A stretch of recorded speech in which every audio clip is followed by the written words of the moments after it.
Dalawang masaklap na balita nga ang tumama sa Philippine basketball sa mismong araw ng Friday the 13th.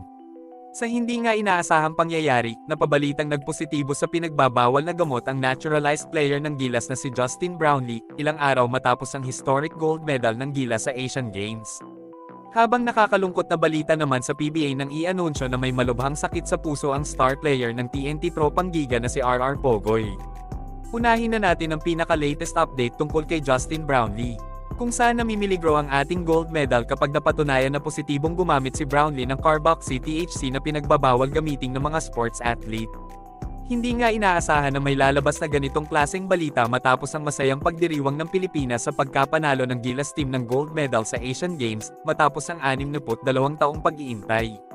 Dahil nga sa masaklap na balitang ito, malaki ang posibilidad na hindi na makapagsuot pa ng uniforme ng Gilas si Justin Brownlee.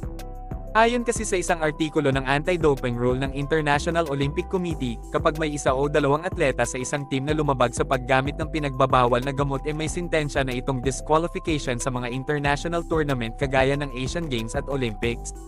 Sa ngayon nga si Brownlee pa lang ang nagpopositibo sa pinagbabawal na gamot sa koponan ng Gilas, habang may isa ding player ng Jordan ang nagpositibo din. Hindi naman nababahala si POC President Bambol Tolentino na babawiin sa atin ng Asia ang gold medal ng Gilas. Pero panigurado na gagawa ng malaking hakbang ang China, kung saan sila ang naging host ng katatapos lang na Asian Games. Wala din naman naging pahayag ang coaching staff ng Gilas tungkol sa resulta ng drug test ni Brownlee dahil halos lahat sila ay nakabakasyon sa ngayon. Kailangan na lang mapatunayan ni JB na inosente siya sa pinagbabawal na gamot bago ang nakatakdang deadline.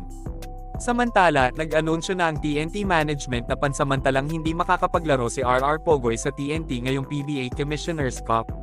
Ito nga ay matapos lumabas ang masamang balita na may sakit sa puso pala ang TNT star player. Sinabi ni interim head coach na si Jojo Lastimosa na baka tumagal ng 6 na buwan o higit pa ang pagpapahinga ni Pogoy sa basketball.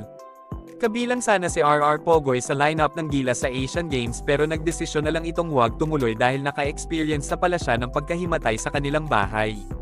Doon nga nadiskubre na may sakit pala sa puso ang star player ng TNT. Dahil nga sa masaklap na pangyayaring ito kay Pogoy, magiging depleted na ang lineup ngayon ng TNT sa paparating na PBA Commissioner's Cup.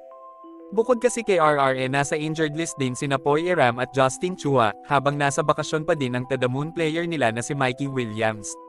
Naging laman na naman nga ng balita si Mikey Williams matapos magsalita si Al Francis Chua at Ricky Vargas na meron daw isang player na humihingi ng sahod sa Gilas na mas higit pa kesa sa sinasahod ng isang naturalized player ng bansa.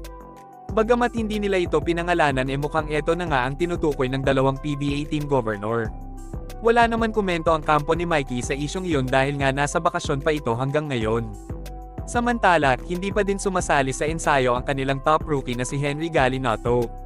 Si Gallinotto ay naglaro para sa UP Fighting Maroons sa UAAP bagamat hindi naging malaki ang impact na nagawa niya para sa UP Diliman. Sa ngayon sasandal na lang muna ang TNT sa kanilang super import na si Ronde Hollis Jefferson. Habang nandyan pa din naman ang dalawang veteranong player nila na si Jason Castro at Kelly Williams. May pagkakataon pa naman makakuha ng player ang TNT sa free agency kapalit ng mga injured players nila, habang iniintay ang magiging resulta ng health condition ni RR Pogoy.